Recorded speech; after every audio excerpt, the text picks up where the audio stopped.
La parole est à monsieur Brahim Hamouche. Ma question s'adresse à Madame la ministre de l'Enseignement supérieur, de la Recherche et de l'Innovation. Ils ont témoigné d'un engagement sans faille, en première ligne dans le cadre de la réserve sanitaire.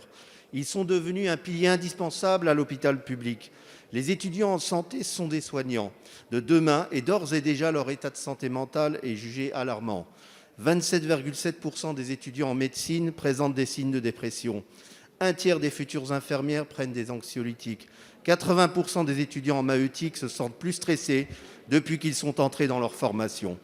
En plus des risques psychosociaux au cours de leur formation, les étudiants nous ont alertés sur leur précarité croissante et la souffrance de leur famille.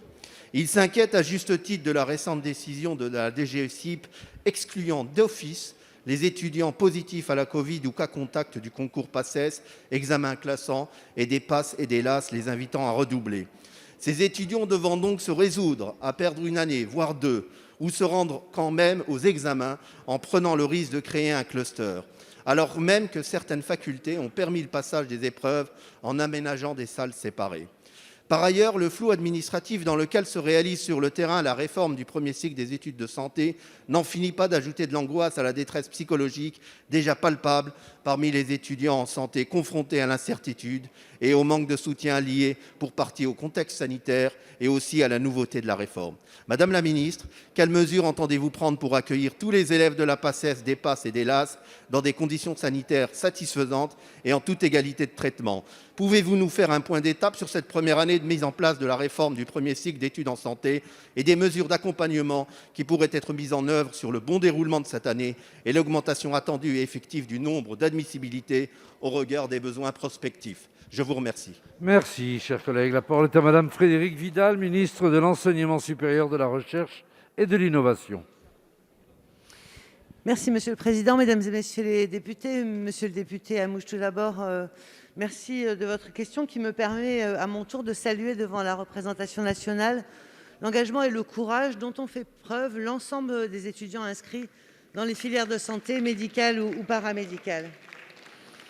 Vous le savez, nous apportons une attention particulière au suivi à la fois psychologique et social de l'ensemble des étudiants. C'est pourquoi le Premier ministre a annoncé le doublement des psychologues et le recrutement de 60 assistantes sociales pour continuer à accompagner les étudiants qui, tous, vivent, comme tout notre pays, dans cette situation d'incertitude.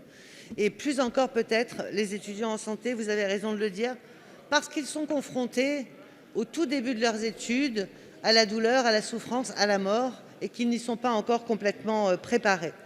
Nous avons, pour conforter le Centre national d'appui aux étudiants en santé, qui a mission de s'occuper et de se préoccuper de l'impact psychologique des études sur les étudiants en santé, nous avons mis en place un numéro vert, nous avons recruté des répondants, et bien sûr, nous continuerons à accompagner les associations et les étudiants. Sur la réforme, il faut se rappeler l'objectif de cette réforme, c'est mettre fin au numerus clausus, mettre fin à la PACES. Alors oui, évidemment, cette année est compliquée pour tout l'enseignement supérieur et peut-être plus encore lorsqu'on met en place ces réformes, mais le doyen d'Angers a accepté d'animer un ensemble de réflexions et surtout de mettre de l'information à la disposition de tous les étudiants, car c'est d'informations dont ils ont besoin. Mais n'oublions pas que ça nous permettra de former des médecins dans tous les territoires. Et enfin, sur le concours, c'est un protocole sanitaire strict qui a été mis en place pour que les concours puissent se dérouler en confiance et en sécurité. Avec le ministère des Solidarités et de la Santé, nous avons mis en place des mesures préventives. Et l'objectif est effectivement que les étudiants puissent repasser leur concours sans que cette année puisse leur être imputée. Madame la ministre. La parole est à monsieur